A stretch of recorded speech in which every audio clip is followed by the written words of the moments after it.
Nasa heightened alert ngayon ang buong puwersa ng Philippine National Police kasunod ng karumal-dumal na pagsabog sa Hulo, Sulu. Iniimbestigahan na ng mga otoridad ang mga nasa likod ng pagpasabog habang isinailalim din sa lockdown ang buong bayan ng Hulo. Ngayong umaga, alamin natin ang ginagawang hakbang ng mga otoridad para maiwasan ang mga ganitong pangyayari. Kasama natin ngayon si PNP spokesperson Senior Superintendent Bernard Banac. Magandang umaga po sa inyo, sir. Magandang umaga, Cherry, at sa lahat nating mga taga-subaybay. Pakipaliwanag po sa atin, sir, ano bang ibig sabihin at anong maaasahan ng mga tao sa heightened alert ng PNP at full alert naman sa ibang mga lugar? Well, ang direktibang ito ay pinalabas ng ating pinuno, si Chief PNP, Police Director General Oscar David Albayalde. Pinag-utos niya ito sa lahat ng ating mga regional directors, lahat ng mga operating units and line units, na maging mas doble alerto pa. At paigtingin palalo ang ating mga checkpoint operations nang sa gayon ay mapanatili natin ang kaayusan at kapayapaan sa kani-kanyang lugar. At nang sa gayon ay kung mayroon bang mga nagbabalak pa na gumawa ng hindi maganda ay ma-prevent natin at makapagbigay tayo ng kumpiyansa sa ating mga mamamayan na wala silang dapat ipangamba. So, nariyan yung maximum visibility natin. No? Kaya para yan sa lahat ng units natin sa buong bansa. Ngayon naman, meron namang mga regional offices na nagtaas pa ng full alert. No? Ang ibig sabihin nito ay talagang maximum presence ng ating lahat ng kapulisan. Kasama po ang Metro Manila sa naka-full kasama alert. yan. Although sabi walang spillover naman Wala daw naman, yung threat, yung terror threat sa Metro Tama yan. Manila, walang spillover. Tungkol po doon sa 6 na persons of interest no, na nakita sa CCTV, kasama na yung sinasabing si alias Kama ng Adyang Group. Meron na po bang identity, may pagkakakilanlan na po ba? Well, nabanggit ng ating pinuno, si Chief PNP, Police Director General Oscar Albayalde kahapon, na mayroon tayong 6 persons of interest na tinitingnan. Ito ay base sa mga nakuhang larawan sa footages ng CCTV.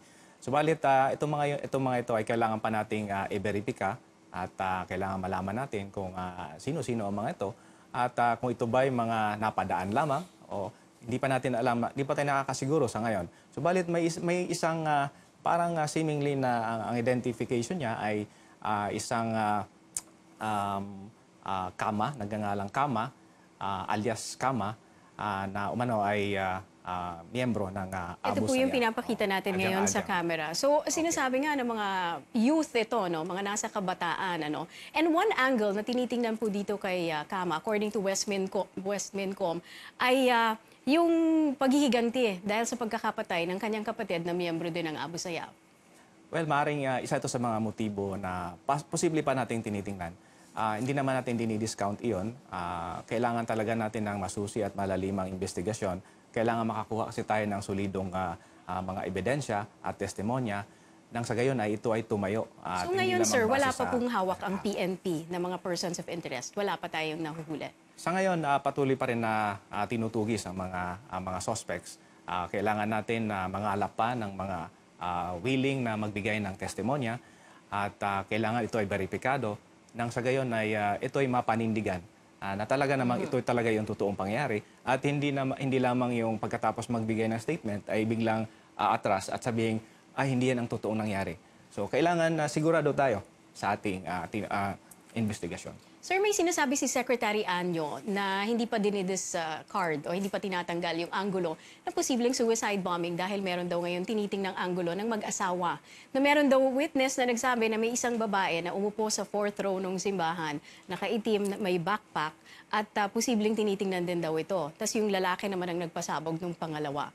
Is there any details on that? Well, isa yan sa mga impormasyon na mga lumalabas, ano?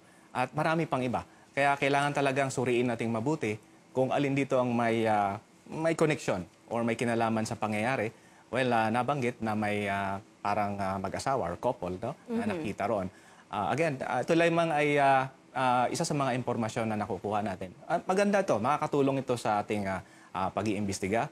At titingnan natin maigi kung ito nga ay makakapagbigay ng masolidong ebidensya sa ating investigasyon. Sir, meron pong impormasyon may naganap daw na barilan kagabi sa Santo Niño, Barangay San Jose sa Zamboanga City kung saan napatay daw ang isang kasapi ng isang urban terrorist group matapos makipagbarilan sa mga otoridad. Nakuhaan daw itong si Admar Asilon ng iba't ibang gamit sa paggawa ng pampasabog. Meron po bang update ang PNP tungkol sa nangyaring ito? At konektado kaya ito doon sa grupong Adyang-Adyang o dito sa Hulo bombing? Well, sa ngayon, atin ang biniberbika ang pangyayaring ito at humingi kami ng datos ngayon. Subalit, maaga pa. Kung ito may talaga may nakuhanan ng mga gamit na pampasabog, ay maaga pa nating sabihin na ito ay konektado doon sa bombing incidents sa Hulo. Makikita natin na sa geographical location, magkalayo yan, Zamboanga City at ang Hulo Sulu. Magkalayo yan, mga ilang kapuluan ang pagitan niya, at malayo ang distansya. May dagat na nasa pagitan. Subalit, titingnan natin. Lahat ito ay uungkatin natin. Wala tayong pagwawalang bahala. Ang mga bagay na ganito ay malaki ang may tutulong sa atin sa pangkalahatan na pagpapanatili ng peace and order. Lalo na, sir, at may plebisito, Lalo na. Sa susunod na linggo. Susunod na linggo. Okay, marami pong salamat and good luck po at mukhang marami talagang gagawing trabaho ang PNP mas heightened pa. Maraming salamat, PNP spokesperson, Senior Superintendent Bernard Banak.